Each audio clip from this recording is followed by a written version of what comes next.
Think about this. If Ferdinand Marcos stole billions from Filipinos, why do the succeeding presidents after him could not show any proof at all? How come that Imelda had won every corruption case that was thrown to her? How come in the days of Marcos, lots of universities, bridges, hospitals and many more were built? How come the literacy rate of Filipinos that time was more than 90%? How come that electricity and water were under the government before? After his leadership, how come the Philippines is still a third world country? During his regime the Philippines is richest country next to Japan. May ebidensya raw si Senador Juan Ponce Enrile na kusang humingi ng tulong ang mga Lopez kay dating Pangulong Marcos para maisalba ang Meralco. Pero git ng chairman at CEO ng Meralco na si Manolo Lopez, napilitan lang ang kanilang ama na sumulat kay Marcos. Balitang hatid ni Lay Alves. Nasa pangangalaga ni Senador Juan Ponce Enrile ang kopya ng tatlong sulat ni Eugenio Lopez kay Pangulong Marcos noong 1973. Ang nilalaman ng mga sulat na ito makikita sa website ng Senador. Humingi raw ng tulong si Lopez sa gobyerno na isalba ang Meralco na noon ay baon sa utang. Pero sa open letter ni Oscar Lopez kay Pangulong Arroyo nito lamang Mayo, nakasaad na pinwersa ni Marcos ang mga Lopez na bitawan ng kanilang shares sa Meralco.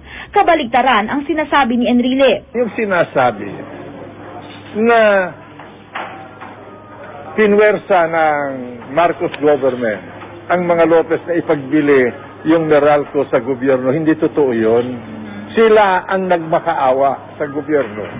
Nasaluhin sila para hindi sila mabangkarote.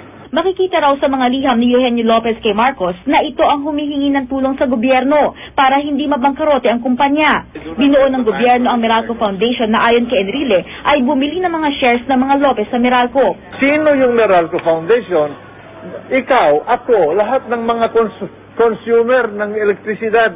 Pero ayon kay Enrile na ibalik lang ito ng ganun-ganun lang sa mga Lopez pagkatapos ng 1986 People Power sa ilalim ng Aquino administration.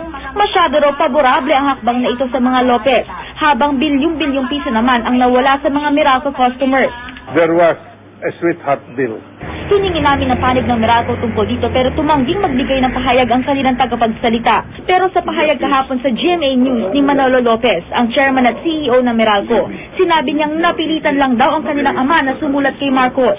He didn't have any choice. He didn't have, in other words, too many options at that time. If not, the company would have suffered heavy losses, and he was also hoping that by that offer it would cause the release of my brother from prison. Panahon ni dating Pangulong Aquino nang naibalik ang Meralco sa mga Lopez. Kumakala pa raw ng karagdagang impormasyon si Senador Noynoy Aquino tungkol sa issue.